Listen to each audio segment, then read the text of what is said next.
Wake up to Wogan on Radio 2. And this is it then. This is the day I've been dreading.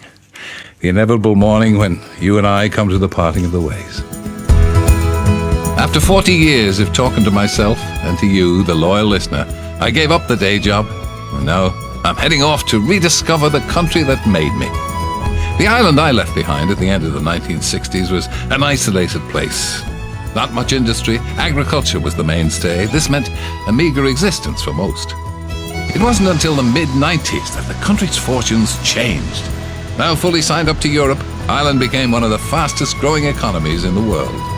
The boom was christened the Celtic Tiger. And never having had a boom before, the Irish thought it would go on forever. When the global financial crisis hit in 2007, the bubble burst. By November last year, Ireland was forced to seek a bailout. In return, the Irish people were asked to accept some tough austerity measures. That didn't go down very well. You have to remember, this island has a history that puts the present crisis firmly in context. This island has survived famine, 500 years of colonisation and religious discrimination. I have to say, though, that on this journey, I found plenty of laughter and music and a joy for living. They may be down, but don't ever count Ireland and the Irish out.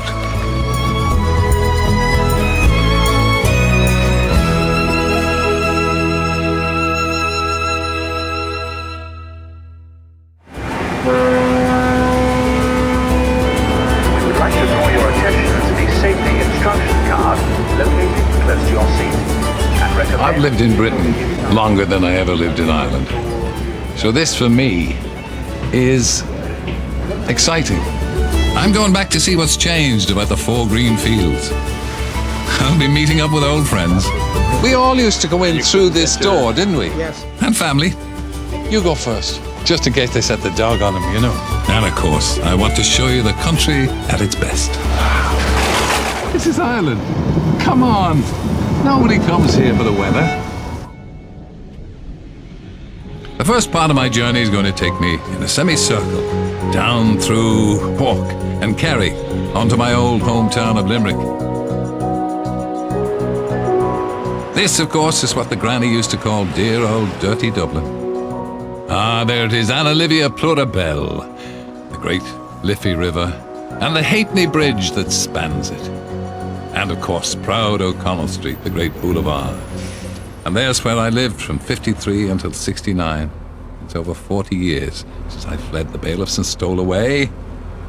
I'm going to be escorted around the old country by my driver, Dave Sullivan. Like most Dubliners, he thinks Dublin has terrible traffic. But then, they've obviously never been on the M6 near Birmingham or the M25 around London. Now, that's traffic, okay? This is not traffic. Okay, Dave? Not traffic. This is a few old cars. Anyway, never mind what's supposed to be traffic. The old city is still as familiar to me as it ever was. Oh, it's lovely to come back to Dublin. It's lovely to come back to Ireland. I don't come back often enough.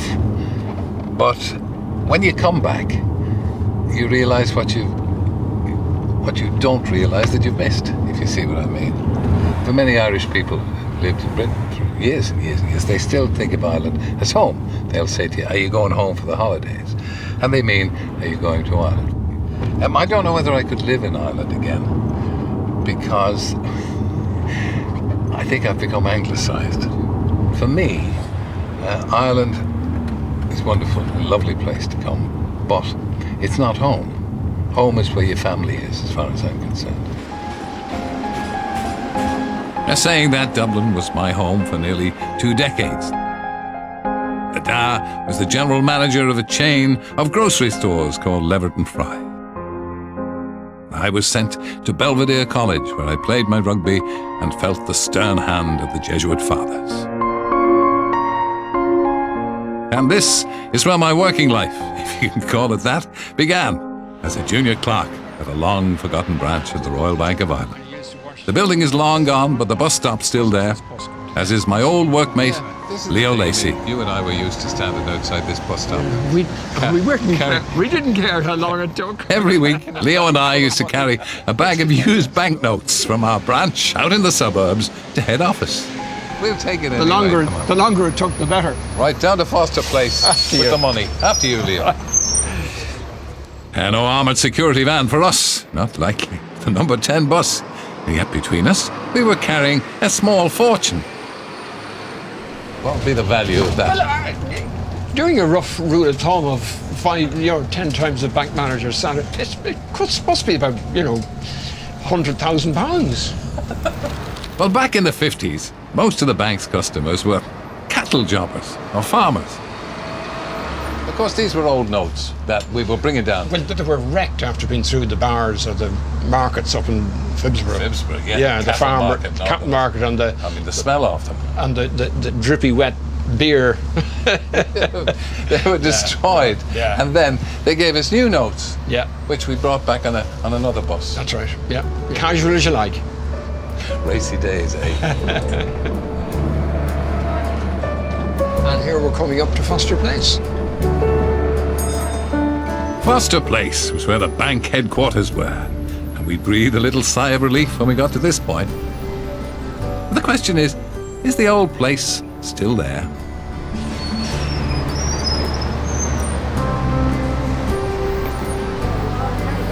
It's been 50 years since I made my last delivery of rancid banknotes. You don't feel that we should be carrying something? Yes.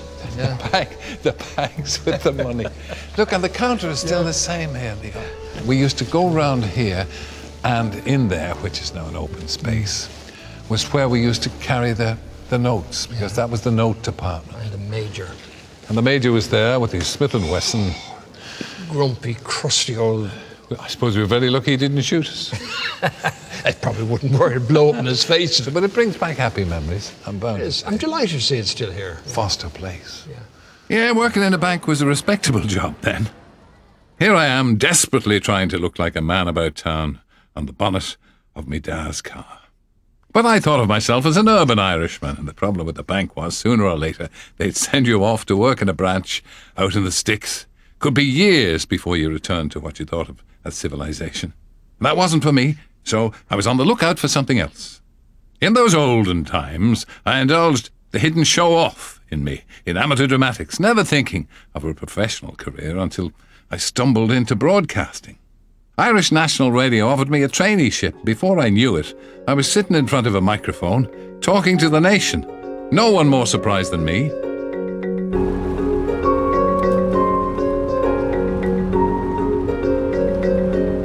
That fear I had of being trapped in a small provincial town goes back perhaps to my father, who spent a very unhappy childhood growing up under the patronage of an English Protestant landowner in the little country village of Enniskerry. My father, in the great Irish tradition, resented authority. And the kind of authority that he had to endure, and most people had to endure in Enniskerry in the 1900s, was the authority of Lord Powerscourt, who not only owned all the land, but actually, in the tradition of those English lords, owned the people as well.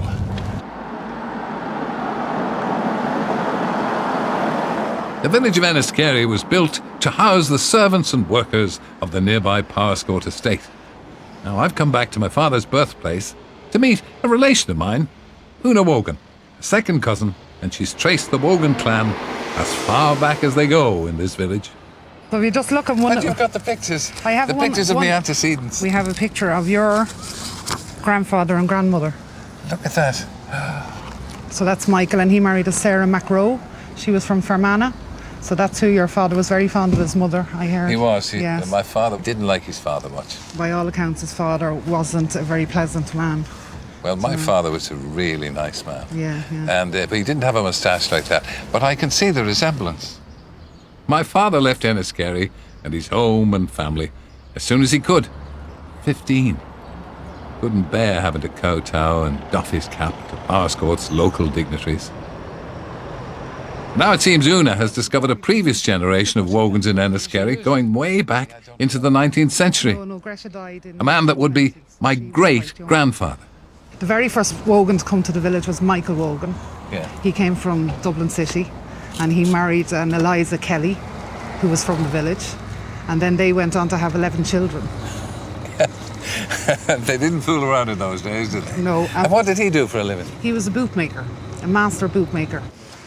Young Una here claims to have tracked down a photograph of the great Wogan ancestor hanging on a wall in a pub. That's a surprise. This I must see. So this is the old pub, hey? This is the old pub. Yeah. So if you look at this And what's photograph, this? This is your great-grandfather, Michael. Of course, I'm a Michael. You're a Michael. Yeah, so I'm a Michael Terence. You're in... And my mother called me Terry because my father was Michael Thomas. Right. So just to distinguish between us, instead of shouting Michael and nobody knowing who's been called, she called me Terry. And that's another Michael. Look at the herbaceous border. Don't tell me there's more. Well, this is him sitting down. It's extraordinary. Where was this taken us? Parscourt House on the left, so he was 75 in this. What is that, Lord Parscourt there? That's him, yeah. You're sitting there in what could only be described as a fairly seigneurial position. This is it. And they were all at attention, really. And this is Parscourt today, over a century after my great-grandfather toiled over making the boots and shoes of the people that served and worked here. It's been transformed from Lord Parscourt's stately home to one of Ireland's most popular tourist destinations, but the reminders of the old hierarchies are still here.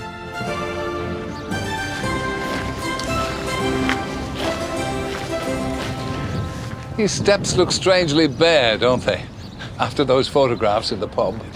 So how does one man get all this? Well, his ancestor was a very successful soldier. Wingfield was his name. And so he was rewarded by being Marshal of Ireland. Given this huge parcel of land, he built this modest little place behind, not him, the unfortunate Irish peasantry built this little place behind. And then these magnificent Italianate gardens. For 20 years, hundreds of local Irish labourers slaved over the creation of these fabulous gardens. And inside the house, great teams of butlers and cooks and tweenies and housemaids and footmen would have been put to service running and maintaining this vast residence for the comfort and pleasure of its wealthy owners. You know, the good Lord and Lady Parscourt, they didn't get where they are, or were, by not thinking of everything. This sunken road was specially designed by them, so they didn't have to see the rough peasantry and their servants making their way to the fields and the house. And the only reason you can see me is I'm taller than the average peasant of those times, I like to think. Parscourt was built by the people of Enniskerry. And indeed, they relied on this place for their living. They still do. Enniskerry relies on Parscourt and its tourism to this day.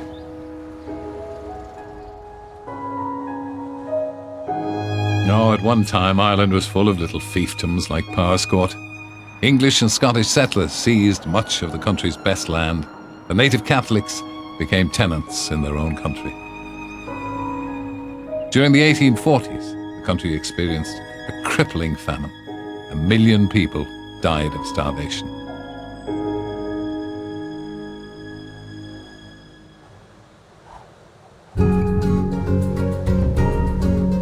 Even before the famine, thousands of people eked out an existence, growing their crops among the stony hills and valleys of the Wicklow Mountains. On family drives over here over the weekends in the 1950s, we'd marvel at the beauty of Sugarloaf Mountain. But coming from the poverty-ridden countryside as he did, my dad would always remind us, you can't eat the scenery. During the Great Famine, over 1 million people emigrated rather than starved to death. And the austere conditions in Ireland meant people continued to emigrate in large numbers, right up until the 1960s. They left without knowing what they were going to. They left because they were desperate. They left because they were starving. They left because there was no work. And their last view of their native land was Cove. And I just thought that you might like to see it. Adjacent to the city of Cork, the port of Cove lies on an island in the middle of the second largest natural harbour in the world. This was Ireland's emergency exit. Poverty, escalating rents, anti-Catholic discrimination were just some of the reasons Irish people sought a better life elsewhere. Between the 1850s and the 1950s, 30% of the population, around 2.5 million people, emigrated to America. One of them was Philomena O'Shea. She was just 17 when she decided to leave her family behind and set sail for America in 1952. Why did you decide to leave? There wasn't any work, but it was an adventure, I suppose, as well, you know. We went to the cathedral that afternoon and we lit candles and said our prayers, of course. Yeah. They brought us out and there was about 600 passengers on it.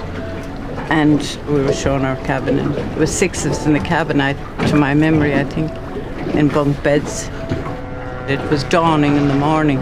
We came up on deck, they told us that we were seeing the last sight of Ireland. But I do remember looking at that and being very lonely, and everybody was lonely on the deck.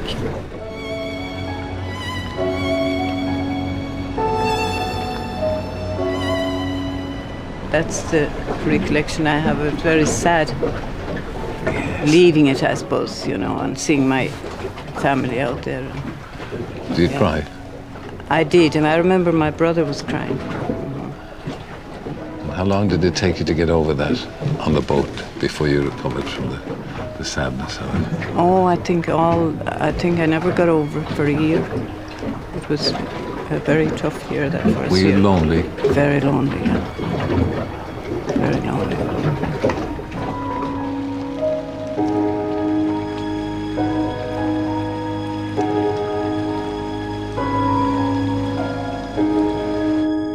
But Philomena didn't stay lonely forever. You met the love of your life when you were in there. I did. How did you meet him? At the Irish Centre. Yeah? Yeah. William O'Shea. He was from Bentry, Dingle. Oh, was he? And that's where you were up from at the moment. That's where I'm living now, yeah. He dragged you back to County Kerry. He did. Did you have a family before you left America, or did you have all your children? I brought one daughter with me. She was 5 months old. Yeah. From the States. And how many children did you have again? 6 children altogether. 6 O'Sheas. O'Sheas, yeah. 6 O'Sheas. And so now your children have married. They have, And yeah. how many grandchildren do you I have? have 10 grandchildren. God, I've only got 4. 10 grandchildren. A prolific O'Shea family. Yeah. History seems to be repeating itself. The number of Irish people emigrating to the United States is up by 12%. For the first time in 15 years, there are more people leaving Ireland than entering it. Further up the River Lee is Cork City. There's one thing that's all too readily associated with the Irish, and that's the demon drink. There's no doubt it has been a problem in the past. There were once 800 licensed premises here in Cork alone. Holy Catholic Ireland, though, has always regarded drinking as ungodly. Back in the 1840s, the great temperance reformer Father Matthew convinced almost half the adult population of the country at the time to take the pledge and banish alcohol from their lives forever. It didn't last forever, though. By 2003, Ireland had the second highest alcohol consumption in the world. I've come to one of the oldest and most far-famed bars in Cork to meet the bar owner Mary O'Donovan and the High B proprietor himself, Brian O'Donnell. I remember serving in a bar of my aunts in the country long ago, 50 years ago or longer, and I saw men having 24 pints, but there was yeast in the pints at that stage. It was kind of nourishment. I see. This is kind of... This wouldn't be regarded as a health drink now. Well, they'd like to call it that, but it wouldn't be anymore. The High B is like pubs used to be. You won't find any plasma screens or Wi-Fi spots here. Problem is, though, pubs can't be like they were. The smoking ban has been in force since 2004 in Ireland, You can barely sniff a drink here before you're over the limit. How can pub culture survive? The pub can be the focus of a community. Would you say that the pub was a very important part of Irish culture? Not anymore. Have things changed? They have. The drink driving and the smoking. So in your experience, Mary, are there less people coming into your pub? Well, it has changed completely. The day trade is gone. The day trade? Yeah, we don't open now until 4 o'clock. So tell us about an average day when times were good. When would the first customer come in? Or 10:30. Yeah. Taking a drop of the crater during the day was once commonplace in Ireland, and this was because bars like the High B were at the centre of the community. People came seeking company, conversation. Not anymore. I understand you threw somebody out of this pub for having a mobile phone. But I mean, you see, You're a hard man. in a kind of way, Terry, to think of social in a sort of way. I mean, we provide people to talk to. Social drinking in the pub have been at the heart of Irish life for centuries. In times of hardship, people have sought solace in drink and companionship. But of course, the other great mainstay of Irish life has been religion.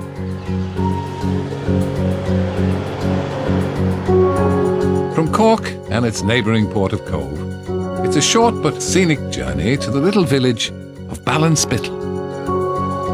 To get there, we head west over the picturesque estuary of the River Bandon and on past the old head of Kinsale. Like 90% of the population of the Republic of Ireland, I was raised in the Catholic tradition. Roadside statues of the Virgin Mary are as familiar as bus shelters, corner shops. Yet this one managed to catch the attention of the entire nation. The statue of the Blessed Virgin Mary, just outside the little village, moved, at least according to passers-by and devout Catholics. This was the very statue. It was first spotted moving in July 1985 by a small group of local people. 2 months later, it had become one of the biggest news stories in Ireland.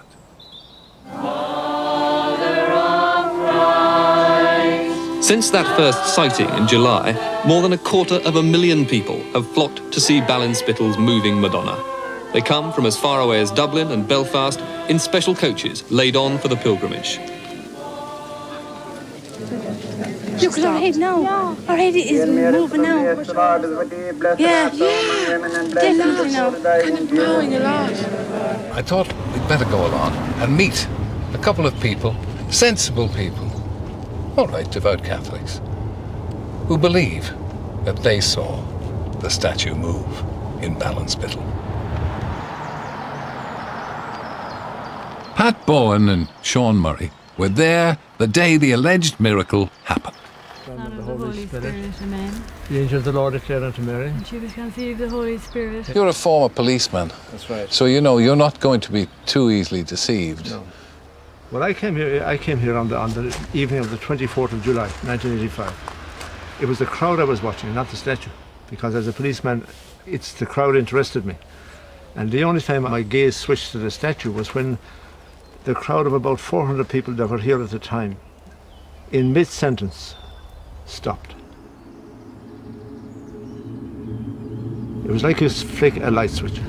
There was this collective gasp of amazement, and then I looked at the statue. It sounds crazy even today, and even bad today, but the statue, to my mind, was free of the grotto. Seemed to be floating. Floating in the air. Now, I was so convinced this was a hoax that the following morning at 7 o'clock on my way to work in the city, I decided I was going to solve this thing once and for all. And I climbed up there at 7 o'clock in the morning. I expected to find some form of trick wiring or trick lighting or something. And I was absolutely amazed when I found nothing. And I actually walked right around the statue, in at the back. I caught it by the shoulders. I tried to shake it, and it was as solid as the railings that we're looking at here.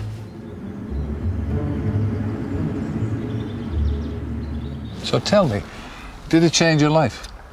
Well, I was always religious, but yeah, it definitely deepened my faith. So it's been a place of inspiration and consolation. Yes. Does it console you still? Yeah. certainly does. I always come here with my troubles. And what about you? It's been an extraordinary place. The only way I can describe it to you is that, like, I can touch Terry Wogan. I know that's you, because I can touch you. But by the same token, there are things out there that we can't either see or touch. But that's where the bit of faith comes in.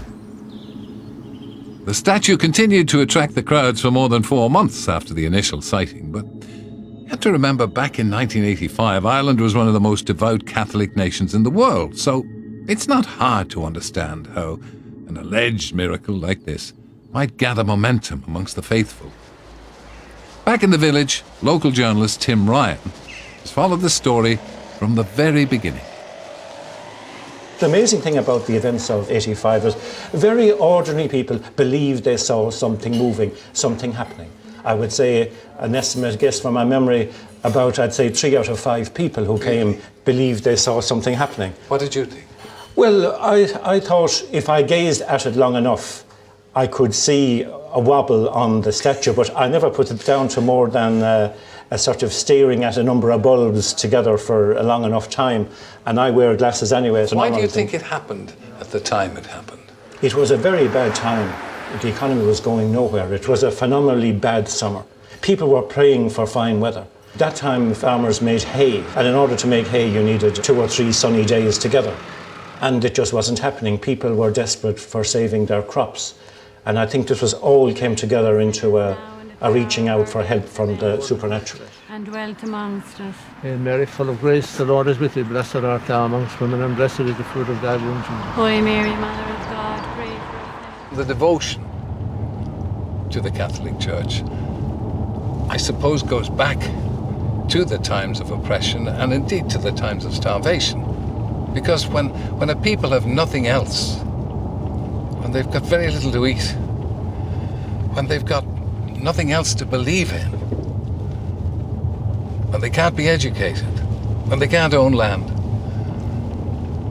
they're going to fall back on the only thing that gives them any succor whatsoever.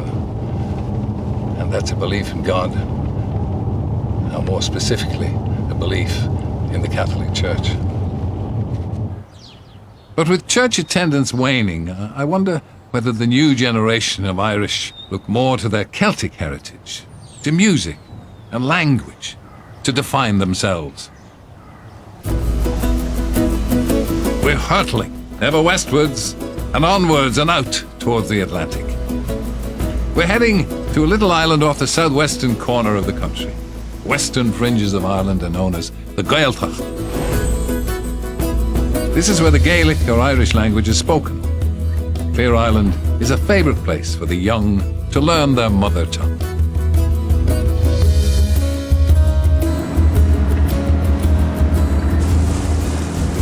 The greatest gift you can have in Ireland is to be a good listener, because everybody's talking all the time.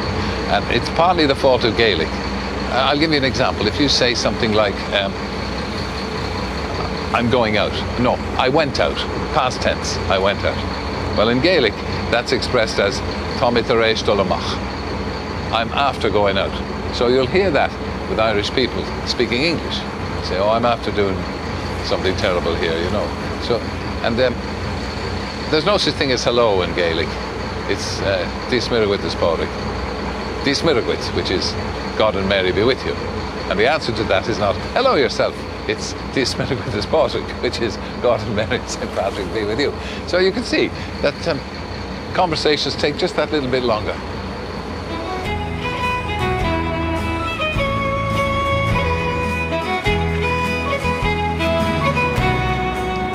So here we are, Clear Island. I want to meet some of the young people who come here every summer to learn the Gaelic among these glorious surroundings. The added advantage to the parents, of course, is that unless they're very good swimmers, they can't escape. I'm on the local bus. Thank goodness Jim, the driver, is a fellow Dubliner and happy to speak English. Obviously, you speak Gaelic or speak Irish because you live here. I speak a small amount of Irish. Although you don't speak it in Dublin and that, but you have it from schooling. We have it, and it does come back to you. The office where I work now, it's all business is translated through Gaelic, and it's amazing the way it will come back to you. How many people live in here at the moment? 130 people live here all year round, and it increases to about maybe 300, 400, 500 in the summertime, depending on the weather really. But also the colleges bring a lot of people, and certainly brings a boost to the economy of the island.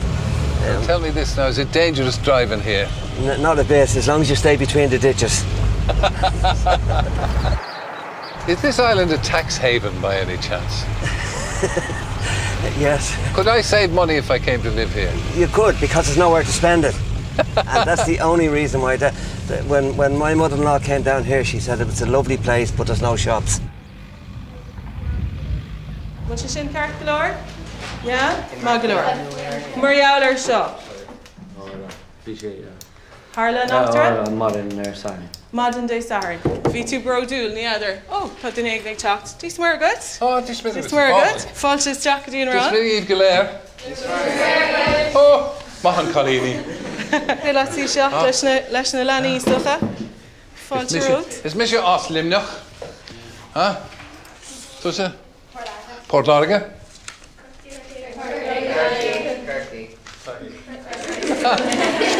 Corky. So I seem to have got away with it. Or maybe they're just being polite. When I was at school here, Irish was compulsory. And if you didn't pass Irish, you failed all your exams, which was very, very tough. And what it meant was that we didn't love Irish. We were forced to learn it. Can any of you say why you're doing this course in Irish? Why? So we can do better in my junior ship than ever if I didn't. It's for exams, yeah, isn't it? And also because certain jobs are only available if you have Gaelic. Isn't that true? Yeah. Civil service, government jobs, etc. So, do you have an affection for the language? Do you like speaking the language? Yeah. After coming here, I think I like it a lot more. Yeah. And do you like being here? Yeah. You're not lonely on the island?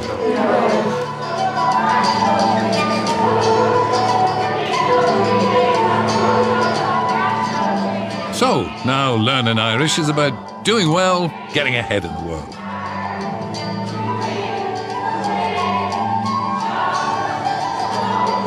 Over 1.5 million people speak Gaelic now. That's 3 times the amount there was when I was born. So this is how you preserve your national identity, and it's working. So he's a decent man.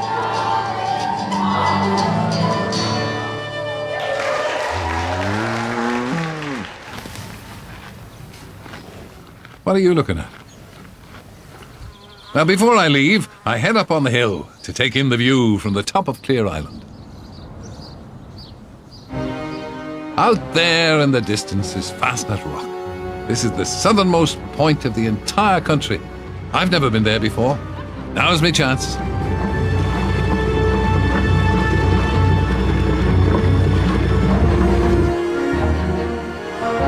With a height of over 50 metres above sea level, Fastnet is the tallest lighthouse off the coast of the British Isles.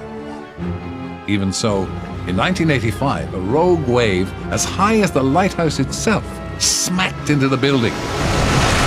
Every one of the 2,047 Cornish granite blocks stayed firmly in place.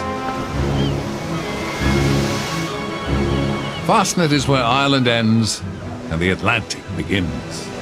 This port was not lost on the many that have sailed past it over the centuries, hence its nickname.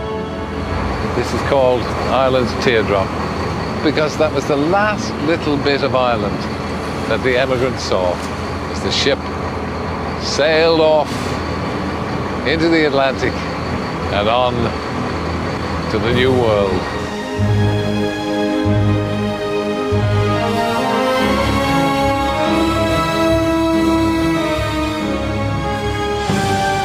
Now it's time to head northwards. I'm off to beautiful County Kerry. This has always been one of my favourite parts of Ireland. Of course, this is what the tourists come to this country for. So we're off to I suppose the gem in the diadem of Ireland's scenery. It was around about the 60s that some clever people in Board Fortune, which is the Irish Tourist Board, thought, let's start selling this country as a place where tourists can come. One of Board Fortune's greatest successes was branding the country the Emerald Isle. They're not wrong about that. There's one particular scenic route that's a must-see for lovers of landscape. It's called the Ring of Kerry. Tomorrow, Dave and I plan on driving it. Starting in Killarney, the Ring of Kerry is a 180-kilometre circular route around the spectacular coast of the county's peninsula. Tourists usually do the entire trip in a day, so we better start early. Aha! This is the view that greets us the next morning. It's what the Irish call a soft day. Breathtaking scenery is out there somewhere. Will we ever see it? From the look on his face, I don't think Dave is overjoyed at the prospect of a 180-kilometre drive. You know, you do this drive on a beautiful day, and you think, oh, this is magnificent. You do this drive on a day like today, and you say, how does anybody live? How does anybody want to be in this part of the world? Isn't it horrible? Is it difficult to drive? I mean, the scenery is a bit distracting, isn't it? Or it might be, if we could see it. This section of road is quite good, but as we go up, the road does get much narrower. I suppose it's better if you're doing it the right way round rather than the wrong way round. Because of the weight of traffic on this road, Kerry County Council advised people to travel the ring in one direction, anti-clockwise. Rebel at heart that he is, Dave has chosen to travel the opposite way around. I fear we'll all pay the consequences. This is the 10th bus that's tried to force us off the road. Is this dangerous going the wrong way? Absolutely. Sure, if it wasn't dangerous, it wouldn't be fun. That's all very well taking that attitude. I'd just like to be able to finish this documentary. It's comforting to see the visibility going down by the second. So, I suppose you're saying now your life is in my hands. Well, I hope I'm up to the task. Well, so do I. We go over the edge.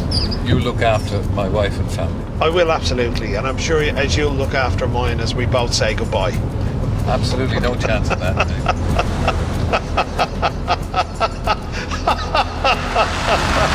The rain seems to be having a strange effect on our Dave. Luckily, my mind is still on the job, and I persuade him to pull over. Let me take a look. What the guidebooks tell me is one of the very best views in the whole Ring of Kerry. Now, this is what the view is supposed to look like.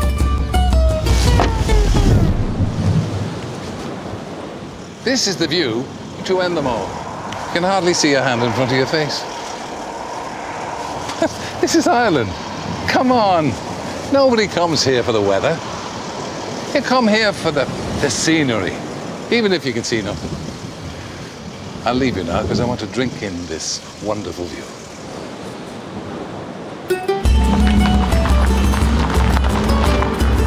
So much for the views. I need a drink.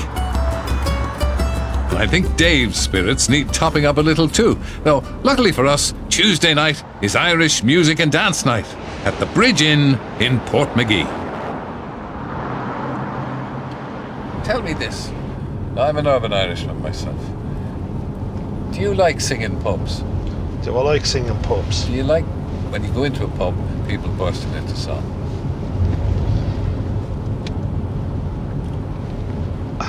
That's a good question. Somehow, I don't think Dave is going to be joining me.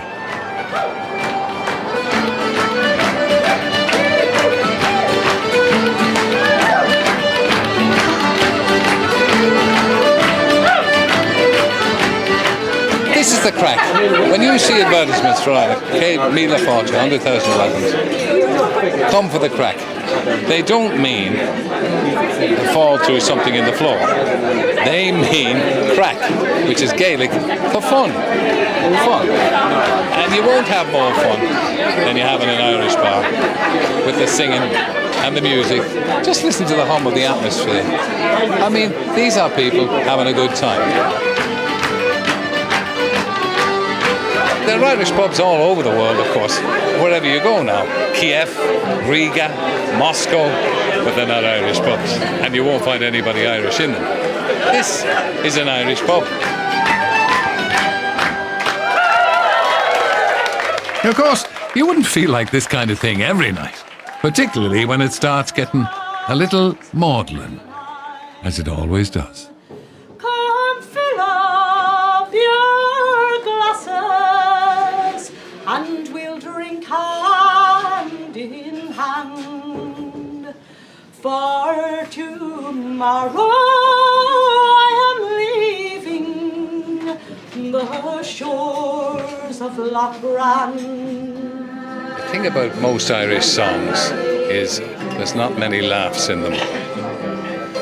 It's usually a bit like country music, just mostly about people's dogs or horses dying. Irish music is usually about people going, passing on, or being shot by the redcoats.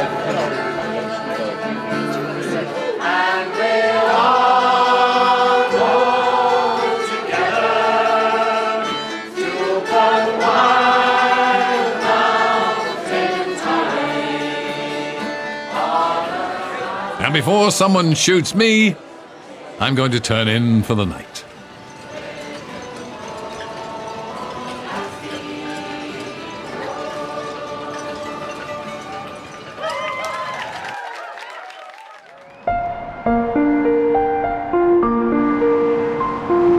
The next day, we head for Tralee. Although it's the capital of County Kerry, it can hardly be described as the jewel in the crown of this otherwise beautiful county. For that reason, Tralee has had to draw hard on the reserves of Irish ingenuity to get itself on the map. I'm rather proud to say I've played a part in all of this. Back in the 1950s, Tralee had come up with the idea of hosting an annual competition to find the country's loveliest lady. Like all beauty contests, it wasn't all about beauty.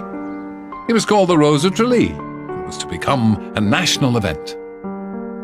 The woman who helped create it and who became its first lady president, Irish-American Margaret Dwyer. Margaret Dwyer. Now in her 90s, Margaret recalls how it all started. We had the bright idea.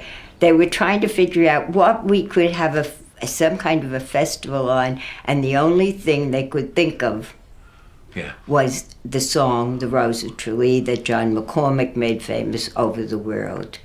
And so it would be to choose a rose each year. And there was no such thing as bathing suits or anything like that. What a shame. No. I'm not that kind. I was never that kind of a woman. But how did you manage to spread the word? Well, we worked at it. We went out, we sold ourselves, and it grew. And it was successful, and people liked it. And Tralee got on the tourist map for the first time ever. So you decided, okay, we're going to bring Ireland to Tralee. So we're going to have this festival, the Rose of Tralee. The Rose of Tralee. And it was not her beauty alone that won me. She was lovely and fair as the rose of the summer, yet 'twas not her beauty alone that won me. There is a line in there that says, "It was not her beauty alone that won me." So it wasn't just beauty then. It had to be intelligence, it had to have general knowledge, and perhaps play the bodhrán, or indeed the banjo. The girl had to be an all-rounder.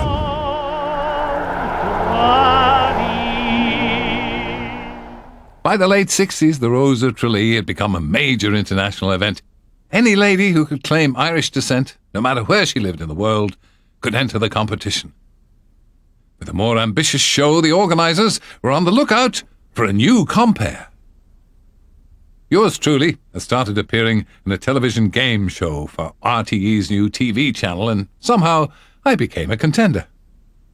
The committee decided that I would be the man to present it. I wasn't going to argue with that. I was a veteran of Irish beauty contests. I presented the competition from 1968 until 1970. So that's how I ended up playing my part in Trelee's success story. Nowadays, the competition is one of the most popular events in the country, and this year's final was the most watched programme on Irish television. The Rose of Tralee transformed the fortunes of the town, but I wonder what effect it had on the 51 ladies who've won over the years. I called in on the winner of 1969's Rose. Natty Quinn, a green-eyed student nurse, born in County Longford, proudly wears the Dublin sash. She says her selection at Dublin's Gresham Hotel, the most amazing, surprising and fabulous night of her life, which of course was immediately topped by winning the thing. But there's an even better one, Terry. Wait, I'll show you this one. God. Look at this. Look at that. Isn't that wonderful? Isn't that frightening? My boys say, I want sideburns like that, so they do. Well, actually, that was 69. Yeah. Sideburns got even longer. They did. You they were, in did, fact, yes. tripping over your sideburns. Yes. Yeah. Look at the faces of the girls behind you. They're, raging. Yeah. Raging. Look at them. Oh, if any of them had a knife, they'd be out stabbing you. So there you were, Rose of Tralee, and the next thing you're back being kicked around as a student nurse by the matron. Nurse, that's right, and that's. And look at the headline here said, look, you're trying to choke a patient there. Oh no, you're taking his temperature. Life's no bed of roses for Kath. No. When you went back to the hospital, did you find the matron bullying you? Did you find a lot of what could only be described as jealousy from the other nurses? When I went back, all the nurses came into the refectory and sang the Rose of Tralee with a big cake and all the candles, and matron led them. She was wonderful. Oh, well, that's terrific. Now that's Irish. That was Irish.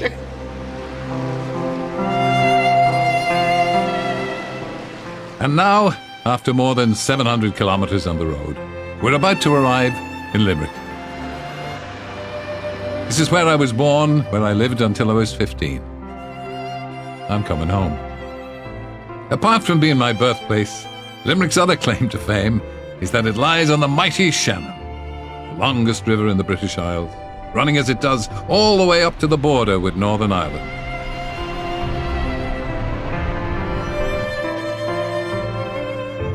At Sarsfield Bridge, I cycled back and forth over that bridge every day, travelling from home to school and back again, and now, as a freeman of the city, I can drive a herd of sheep over the self-same bridge.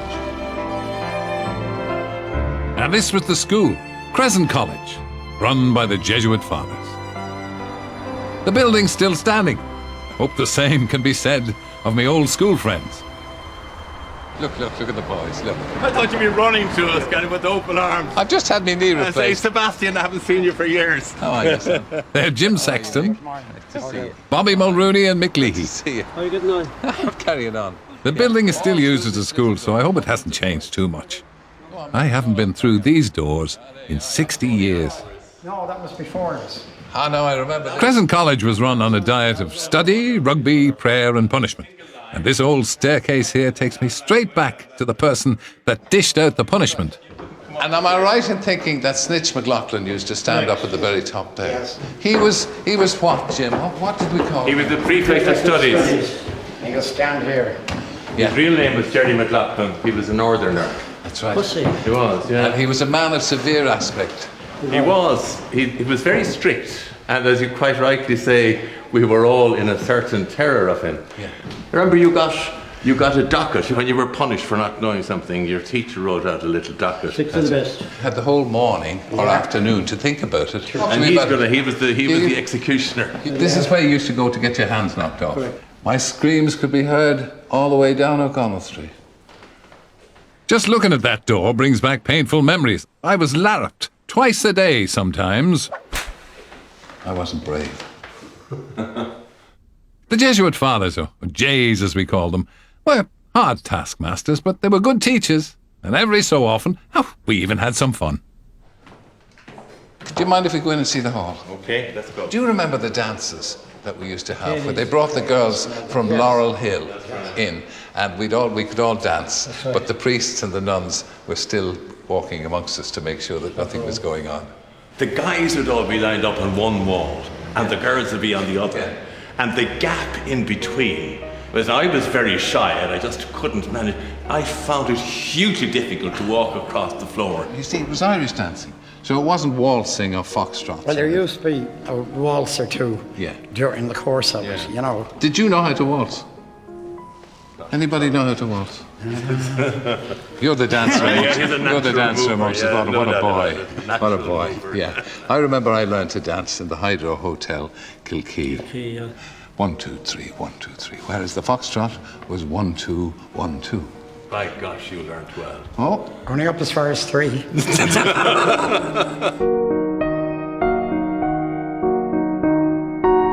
the end, even though I had a strict religious upbringing, rather than strengthen my faith, it left me with no great love of religion or the church.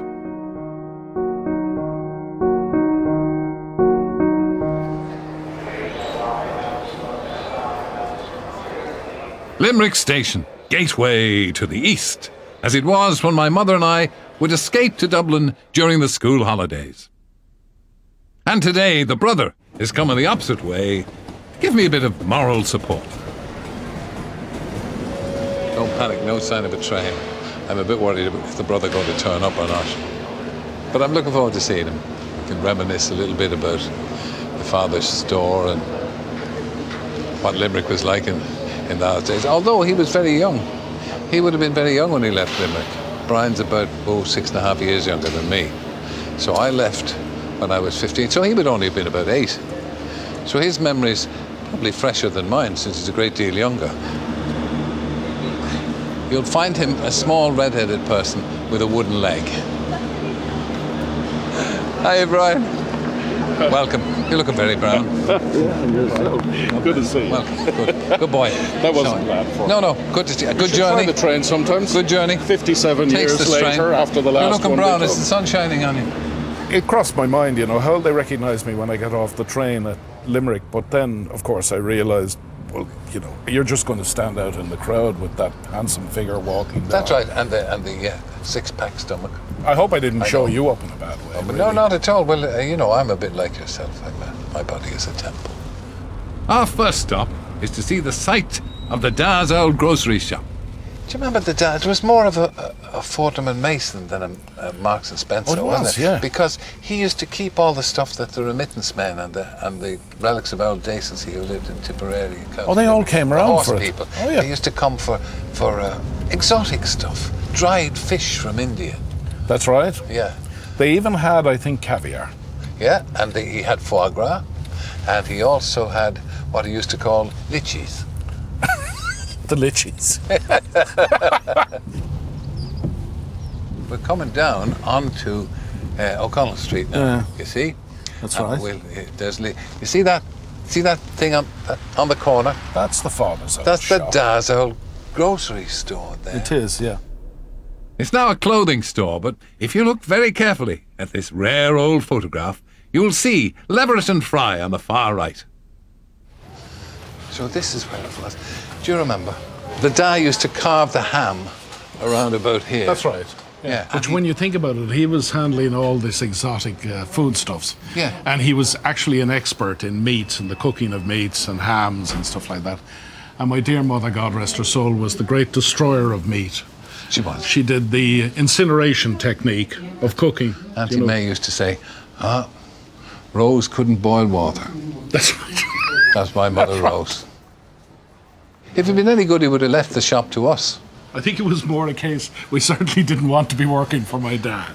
No. A hard taskmaster. Yeah, because it was really hard work. He'd never have cut corners. We'd never have been able to get away with the new techniques and the because new ideas. you and I were intrinsically lazy people. That's absolutely. That's absolutely. Yeah. Absolutely. Yeah. At least we haven't any delusions about ourselves. Now the moment I've been waiting for. Elm Park is where Brian and I were born, where we spent our childhood. And for the first time since we left Limerick over a half a century ago, we're going home. 18 Elm Park, Limerick, eh? That's it. Look at it. It's got a new name. St. Jude's. It was never called that. No? I'm going to tear that down. Number 18, this is. Can we go in? Yes, why not? Come on. You go first. Okay. I'll knock. Just in case they set the dog on him, you know. Hello. Oh my God. How do you do? How do you do? How are you? Nice to meet you. Maybe come in. You okay, sure. This is my brother Brian. Brother Brian. Nice to meet you. Who have I got the Tim Moran. Tim? Moran. Thank you very much. If Come we in. may come in. Thanks, Tim. Thank you very much indeed. I remember that staircase. And look, the good room. Ah, God. It's a television room now. Yeah. Excellent. It's wonderful. This is grand. This is a huge big room.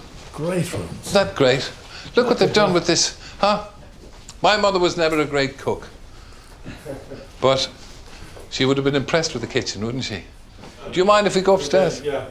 Do you mind? Walk away. Okay.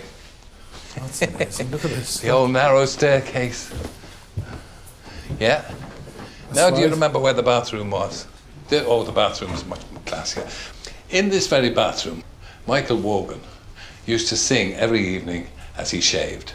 He used to sing songs like Dead for Bread and Valentine's Goodbye to Faust. That's right. And he used to deafen everybody within a radius of 100 metres. But he always shaved the night before.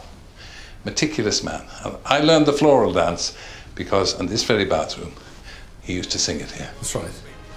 Michael Wogan. Here is echoing. Baritone extraordinary. Each one making the most of his chance, all together in the floral dance. The more cultured members of the audience might remember I recorded a version of the floral dance myself back in 1978. It got to number 21 in the charts, but many believe it went much higher than that. And around the town, hurrah for the Cornish floral dance. That's where it all began. Limerick marks the halfway point in my journey. My hometown has certainly changed. It's more prosperous, bigger, more confident.